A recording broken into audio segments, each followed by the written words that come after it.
Oxygen ছাড়া, কোনো খাবার ছাড়া কিভাবে একটা মানুষ ওই মাছের পেটরে সমুদ্রের ভেতরে জিন্দা থাকতে পারে? এখানে আল্লাহ পাকের কুদরত কাজ করেছে।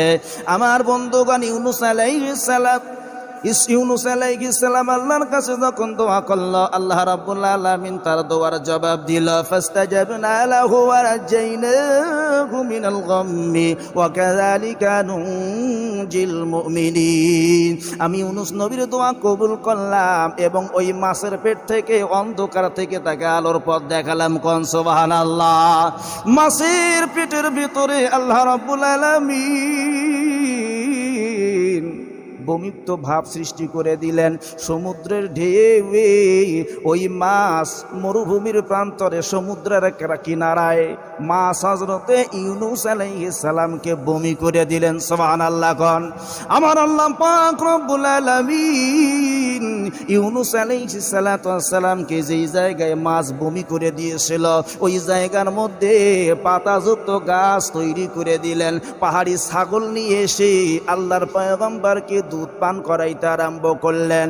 দুধ পান করলেন। ধীরে ধীরে ইউনূস আলাইহিস সালাম সুস্থ হইয়া যায়, আপন কওমের প্রতি আবার ফিরে যায়। কোন সুবহানাল্লাহ। তাহলে ইউনূস নবীর দোয়া আল্লাহ কবুল করছে কি করে নাই? তাহলে আমরাও যদি আল্লাহর কাছে দোয়া করি, আল্লাহ কবুল করবে কি করবে না? দোয়া করাটা হলো ইবাদত। নামাজ, রোজা, হজ, যাকাতের মতন দোয়াটাও ইবাদত। যারা দোয়া করে না তাদের জন্য আল্লাহ রব্বুল আলামিন অসন্তুষ্ট হয়ে যান। আর যারা ঘন ঘন আল্লাহর কাছে দোয়া করে, আল্লাহ রব্বুল আলামিন সকল প্রকারের বালা মুসিবত থেকে হেফাজত করেন। আর একবার কোন সুবহানাল্লাহ। এখন দোয়া কি? ফরজ নামাজের পর দোয়া আছে না নাই? ফরজ নামাজের পর দোয়া হলো, আপনি নামাজ শুরু করলেন আল্লাহু আকবার দিয়া, নামাজ শেষ করবেন আল্লাহু আকবার দিয়া।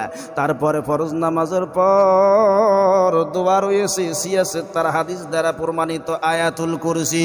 প্রত্যেক ফরজ নামাজের পর কোনো আল্লাহর বান্দা বান্দি যদি আয়াতুল কুরসি পাঠ করে, মৃত্যুর সময় মালাকুল মাউত যখন জান কবজ করার জন্য আসবে, জান কবজ করার সময় এক প্রকারের যন্ত্রণা আছে, এই যন্ত্রণা তাকে দেওয়া হবে না। কোন সুবহানাল্লাহ।